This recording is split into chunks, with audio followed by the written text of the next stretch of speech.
Eto na ang oras para bumawi si Luffy, si Loki, at maging si Hyro din kontra kay Imu dahil magsisimula ng round 2 ng kanilang laban. And this time, gagamitin na ni Loki ang kanyang hybrid form. Dahil kung natatandaan nyo guys, sa previous battle, previous matchup niya kontra kay Imu, hindi pa niya ginagamit yon. Ginamit pa lang niya ang kanyang base form, ang kanyang full Zoan form na ang Nidhogg nga, pero never pang ang kanyang hybrid form. And as you know guys, there are certain individuals, certain na mga devil fruit users na mas malakas sa kanilang hybrid form compared sa kanilang full Zoan. Especially since mas versatile nga kapag ginamit niya yon. Dahil kapag naka-Nidhogg form siya, sobrang laki ng kanyang size. To the point na halos napakalaking target niya kontra kay Imu. Habang kanyang atake, sobrang lakas din ng explosion, hindi din naman basta-basta tatama kay Imu.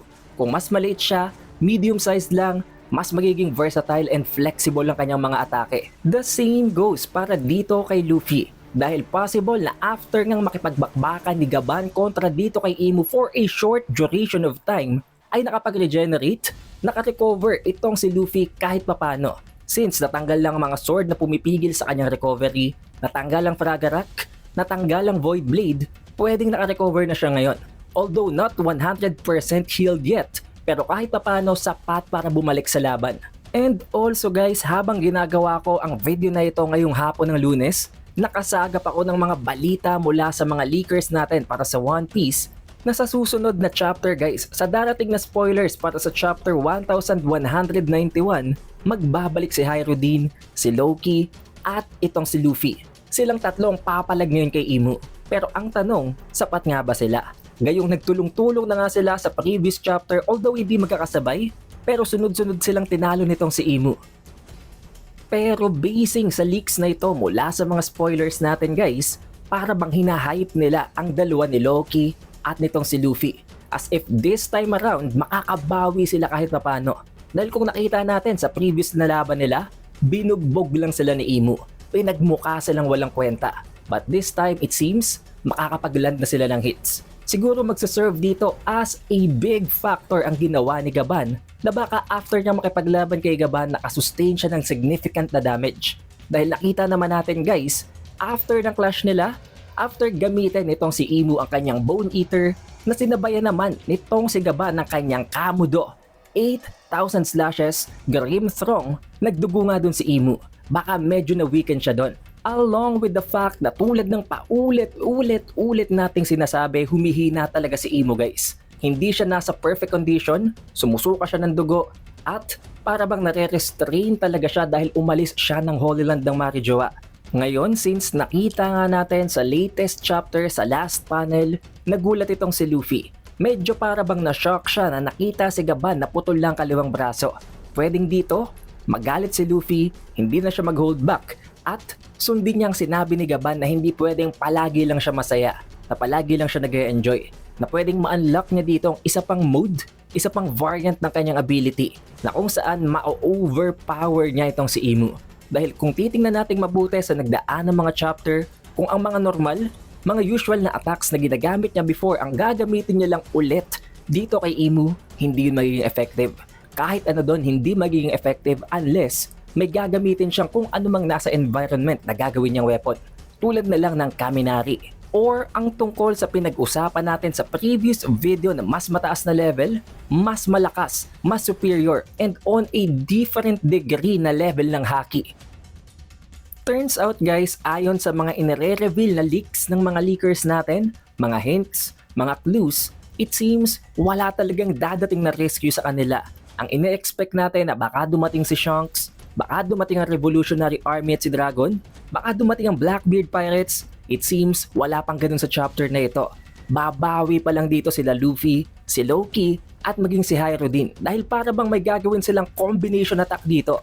Although not directly guys, pero ayon sa mga leaks sa pinapakita nilang clues, pinakita nila dito ang ginawang atake, ang combination attack nitong si Kaido at ni Big Mom na ang Hakkoku Sovereignty. So alam naman natin ang mga Giants guys, maging ang mga member ng New Giant Warrior Pirates, mga kasamahan ni Hyro din, si Gerd, si Rodo at si Goldberg nakapag-launch ng ganitong klaseng attack before. So surely pwede din yung pull off nitong si Luffy, nitong si Loki at nitong si Hyro din.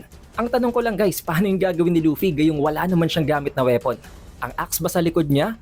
Or dadampot siya ng weapon mula sa paligid na hindi naman talaga actually weapon pero gagawin niyang weapon gamit ang Toon Force? And considering the fact na ang gamit-gamit na weapon nitong si Loki ay ang Ragnir, isang legendary mythical weapon na nakakain nga din ng kanyang sariling devil fruit. Alam nyo na guys kung gaano ka-OP ang attacking ito. Chances are mas malakas pa ito sa attacking na create noon ni Big Mom at ni Kaido. Pero tatagusin ba nito ang Omen, ang Black Flames nitong si Imu? We don't know about that yet. I guess we'll find out na lang. Pero dito din guys, dahil nga ina-expect na natin, ina-assume natin na ang tatlong ito ang papalag na naman kay Imu, it only means one thing. Hindi siya napatumba ni Gaban, hindi siya napigilan nito. At itong si Gaban ang out of commission. Si Gaban ang hindi na makakayang makipaglaban ngayon. Oo, may natitira pa siyang arms, pero that does not mean na porke may braso pa siya ay pwede pa siyang pumalag. Unang-una sa lahat, pwede siyang mag-run out ng dugo, mamatay dahil sa kakulangan ng dugo, at napakataas ng tsansa na dahil nawala na ang isa sa kanyang mga braso, significantly mawi-weaken siya, lalong-lalo na ang kanyang mga atake. Hindi porke guys nawalan siya ng isang braso, ang 8,000 slashes niya ay magiging 4,000 slashes lang. Alam niyo naman kung gaano ka-importante ang balance, gaano ka-importante ang braso sa paggamit ng mga axe ni Gaban. So surely after this, kung hindi niya mare-recover, kung hindi niya maikakabit ulit ang kanyang kaliwang braso, magkakaroon siya ng heavy nerf. Na nakakalungkot lang, especially since dito natin nakita kung gaano siya ka-OP, kung gaano siya kalakas. To the point na actually kung ikukumpara nga natin siya kay Rayleigh, sigurado naman at walang alinlangan na walang kukontra sa inyo na mas malakas itong si Gaban kay Rayleigh kung ang pagbabasehan natin ay feats. Since nakita nyo naman guys, conqueror sa haki pa lang ni Gaban kaya nang humiwa. Pero surely may ganun din itong si Rayleigh, hindi niya pa lang naipapakita, wala pang chance para i-expose niya yon. But then again guys, ang magiging focus ng laban na ito ay si Luffy, si Loki, na para bang masasabitan ni Hyrodin kontra dito kay Imu. Dahil to be honest, alam naman natin guys, oo malakas din naman si Hyrodin, pero kung i-align, ikukumpara natin siya dito kay Luffy at kay Loki, langgam lang siya. Pero tulad nga ng sabi ko kanina, wala pang hints, walang clues na may tutulong na rescue sa kanila, wala pang dadating na reinforcement, walang clues tungkol doon. So chances are, kailangan talaga nilang i-defend ang Elbaf hanggang sa maubusan na ng time itong si Imu at manghina talaga siya hanggang sa makabalik na siya sa Holy Land ng Marijoa. Pero again guys, hindi pa itong official spoilers natin. Konting leaks, konting hints pa lang ito mula sa spoilers, and bukas, Tuesday, saka natin mai-release ang ating official spoiler video review na kung saan kompleto yun guys. Lahat ng pwedeng mag-take place, lahat ng hints, lahat ng context tungkol sa spoiler ay babanggitin natin doon. So be sure na updated kayo once na ma-upload natin ang official spoiler review para sa chapter 1191. Siguraduhin yung naka-like, naka-subscribe at na-ring yun ang bell button. It is the Updated Weeb and I will see you guys on the next one.